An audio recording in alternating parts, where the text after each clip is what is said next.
What's up everyone? Welcome back to my channel. Today we are going to talk about mood boards. Why you need to be using them, why they are so great and such a game changer when it comes to decorating your spaces. Now, I always feel like I had a good grip on my home decor, but once I started creating mood boards for my spaces, for my clients, I've also created them for my Like to Know It, my Instagram, and my community tab here on YouTube. It has become such a game changer, and in this video, we're going to go over why they're such a big deal when it comes to decorating. Before you're about to create a mood board or vision board for the space, we first need to evaluate the space. We need to look at the space. We need to know what we're working with. What is the lighting? What is the square footage? What kind of furniture needs to go into there? Are there different zone areas that we need to create to really kind of pull this space together? Because that's going to come into play when it comes into making the mood boards and how many you're going to make for the space. For instance, we are sitting in my living room actually right now. So I have my living space right here, which is cut off by the back of the couch, and I've created a little office space behind, and then I also have a little bar space right here. So that gives me different zones where when I go to make my mood boards, I'm gonna have 3 different mood boards I need to create that are all gonna kind of go together. Also, knowing your lighting is really gonna help you kind of get a start on the mood board. For me, if the space is really like not very much light, this is gonna kind of determine, or if it's really bright, it's gonna determine where I'm gonna go with the space. Am I gonna go lean a little bit more moody and dark and sexy, or am I gonna go a little bit more light, airy, and serene? This is going to really help guide me when it comes to creating the space, and this is going to give you a leg up. It's gonna make things so much easier when you can evaluate the space, sit in there and kind of look and know how you're going to use the space. Now that you know the whole space, you've brainstormed, you looked at it, you know what you need, you know the different zones and how many different mood boards you need to create. Now it's time to consider what mood you want to evoke. And I like to do this by finding inspiration through Pinterest and through even my coffee table books, my decor books. I like to go to these to really kind of find that mood that I'm trying to evoke. What do I want people to feel? What do I want to feel when I walk into this space? This is going to help you incredibly when it comes to putting the whole space together. It's also really great to use Pinterest and home decor books to really find inspiration and find different ways that you can decorate a space. Of course, putting your own twist on it. When you're starting with your Pinterest, if you're just starting out, I just say start pinning like crazy, because you're naturally gonna start pinning your style, things that you're attracted to, things that you love. But if you've been doing this for a while, like myself, you could just go to your homepage and it has you down. I mean, Pinterest has my algorithm down. Anytime I start going through my homepage, I'm like, they really know me. So it's super simple for me to create a Pinterest board. So as I'm doing this, I can start creating different zones, different spaces, and also look within those photos. If you see a photo of a living room, but you might see a little bar in the background or different areas, make sure you're looking for those things as well, because you might see a golden little nugget that you can create in your own space that you can really draw inspiration from. All right, now that we know the feeling, now that we know the room or space that we're working with and the different zones that we need to do, how many different mood boards we need to create, it's time to finally create our mood boards. As I said, depending on the space, you might have 4 or 5 mood boards. This can be super simple, or you can make it as crazy as you want to make it. I kind of fall somewhere in between. You can make a mood board with like paints and textures and fabrics and all of that, and then you could also just do furniture and then the decor pieces, the different zones. You can pull all of it together. You can make this as extreme as you want, and it kind of just depends on the space and how long you're going to be decorating it. Now, I use Canva. Canva is free, but you can pay for an upgraded version. This is not sponsored, by the way. I just really like Canva. In fact, I stopped using Photoshop and have totally gone to Canva because it is so amazing. Super simple, super easy to work with. I pay for the upgraded version because I like the extra features like the background removal. And this is where I will start dreaming up my spaces. I will start digitally creating this room. I like to find a focal piece, whether that's a rug, a sofa, a bed, whatever it is. So what I'm gonna do is I'm just gonna go ahead and start with the bed. I already know the bed is what I want. So I'm gonna add that in. It makes things a lot more simple if you have a piece that you love. Now this bed image is one that I actually pulled from Pinterest, but I know that they sell this almost exact same bed at Pottery Barn. It has a nail head, but it has an option to get the bed without the nail head. So I've already done my research on that and know that I love this bed, that I want this bed. And then I also found these dressers from Pottery Barn. Now, if you can see, I'm pulling the image over the bed. You can see that this image that I just pulled in still has the background. So if you pay for the paid version of Canva, you can go into Edit Image, Background Remover. I really like to do this because I shared these with you guys and I share these with clients. So for me, it makes sense for the upgrade. You don't have to do this, but as you can see, it makes it like a little bit nicer. So I'm gonna add this nightstand in here. Another thing that you can do is you can add in your paint color or like the mood that you wanna go for. I have a basic image that I have saved, so sometimes I'll pull that in the back just to pull in some color. So I'm gonna do that just for the sake of the video. I found this lamp actually and I have actually ordered this lamp already from Zara Home, so I will link this lamp down below. In fact, I'll link all of this stuff. There's also one from Restoration Hardware that is like my dream lamp. I'm gonna buy it one day, but right now I'm just like, oof. And I'm just going through my catalog because I've already saved so much and already have this vision kind of already pulled together. I found this vintage rug or vintage style rug on McGee & Co. And I actually really like it, and I like that it has a little bit of color, which is currently very similar to the rug I have in our bedroom right now. And this is gonna be kind of where I pull in that color. Now, I just like to layer my boards. I'm just kind of showing you guys how I do it over here. I just kind of layer them. On Canva, you can go to position up here and put it backwards,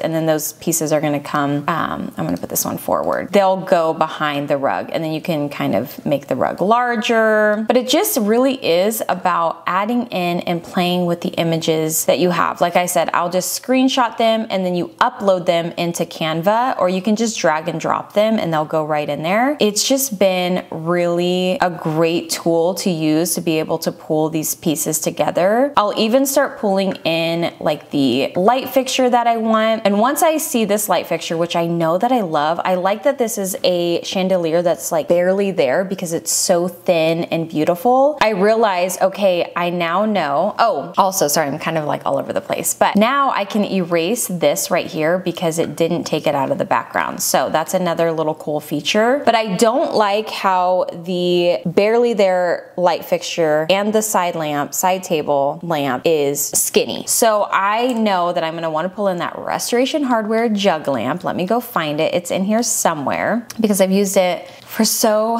many boards. It is a dream piece of mine. Believe it or not, I've bought a couple of dupes. The one from Amazon that's in my room right now, and then also this jug that I have on my tabletop, which I still desire that one so much more. Actually, while I'm looking for the lamp, I do know eventually I want to have some linen chairs in my room. Now you can see, maybe not this room, but one that's bigger. You can see kind of the vibe and the feeling that I'm going for because I know that I wanted this room to be a little bit more light and airy, and I've already kind of done this work. You can see that through these images. But when you're first doing this, creating that Pinterest board is really going to help you with that, and that's why I recommend doing that. This is the lamp right here. I will screenshot it, or you can save the image to your computer. I just find screenshot is super simple. So I'm gonna screenshot it, drag it in here, and then it's going to upload it automatically. All right, so now that we have it in here, I'm going to remove the background, and then you can kind of size it. Now, right here is where I'm gonna look at it and decide, okay, do I want like a dark jug lamp on top of a dark piece of furniture? I really do like it, but this is where you might actually swap out the dresser and kind of make those little changes if you're not liking it. And this is why I really love to play around with mood boards, is because you can really kind of see the pieces pulled together and how you're liking them and if you're liking them. So that's a big reason why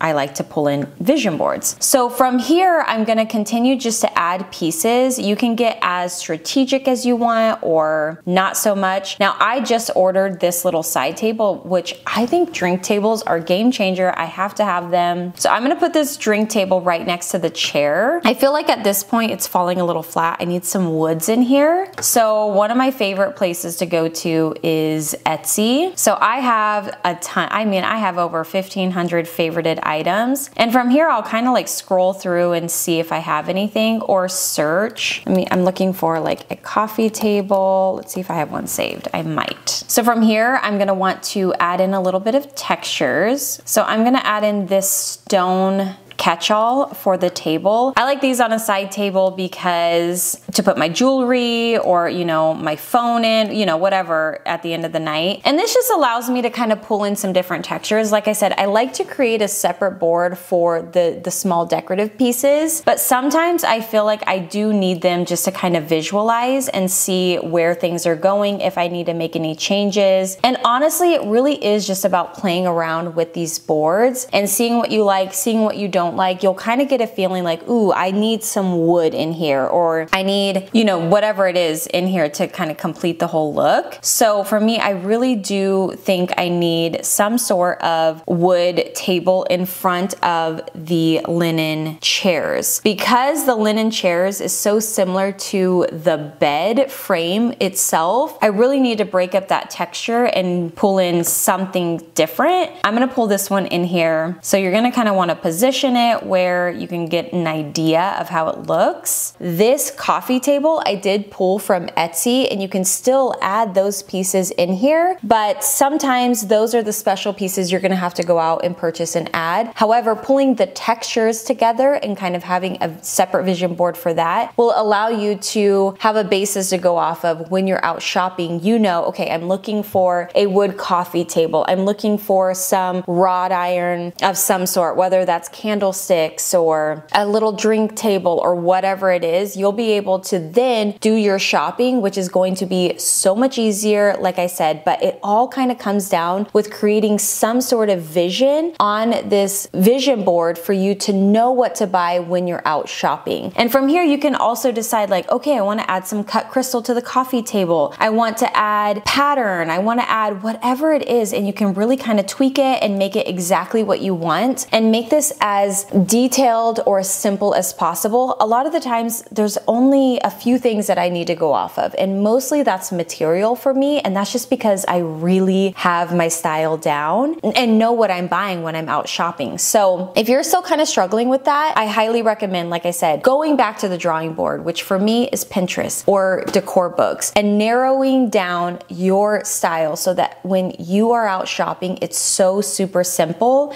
And also when you're creating these vision boards, it's so easy because you already know what you like. And a lot of the times, especially if we have our style kind of down, the style is going to go from one room to another. Now, it might be different from moody to maybe a little bit more light and airy, but it's all going to be that same kind of vibe. You're going to start choosing similar materials, similar textures, similar artwork. It's all going to flow because you've done the hard work, which is really narrow down your style and your look. One thing I recommend doing is just creating your mood boards with the items that you love the most. Don't look at price, and the reason why is because you can use Google image search, or even the little, if you go on your Amazon, they have a little camera button and you can load the photo and it's gonna find similar items for you and different price points that you can find and get super close to it. Not only that, when you're out secondhand shopping, if you antique shop like myself, or you know, go thrifting, you can find something similar. Start with the best and then work your way back to getting the piece, the highest quality piece that you can for your budget. All right, you have your boards done, you have your whole vibe, you are now ready to order samples. Now, I recommend ordering samples, especially if you're ordering furniture, because the last thing you want to do is get that piece of furniture in and hate the fabric. Now, I know that this is not possible with every single piece of furniture that you buy, but if you can, order samples. A lot of sites like Pottery Pottery Barn give you samples for free, which is super nice because some samples do cost, but even when they do cost, I recommend it, especially if you're splurging on a piece. Get your samples ordered, and then from there, you can start ordering your furniture. You've ordered your samples, started ordering furniture, you started ordering your decor pieces. Now, what I highly recommend doing is taking a screenshot or downloading the mood board image to your phone, or if you did an actual mood board where you have your samples, you have your fabrics, you have maybe your stones and your rug and all of that, take a picture of it. Once you have the items in your home, things are starting to come together. Now's the time where you can really start collecting items and really kind of creating that developed look. So as you're getting those items in, start taking pictures, adding them to the album on your phone where you have the mood board, you have the pieces, and now you have them in your home. So if you're ever on a trip or you're ever out antique shopping and you're continuing to collect these items for these different areas of your home, again, you can go back to those photos, really keeping your image fresh and be able to, again, just collect these items and develop your home even more over time. Because sometimes mood boards, especially for me, it might just be the start to a space and it might not ever be fully finished. So I like to give myself a little bit of wiggle room to add those specialty pieces, those personality pieces that set your house apart from others. All right, you guys, that is how I create my mood boards, my thought process from start to finish. I hope that you found this video helpful. I hope that you are using some of these tips in the future when you are decorating a room. Let me know if you like this video by giving it a thumbs up. If I showed anything in this video, as always, the links to the items will be down below, and I will see you guys in a couple days with another. Bye. I would say we were good together.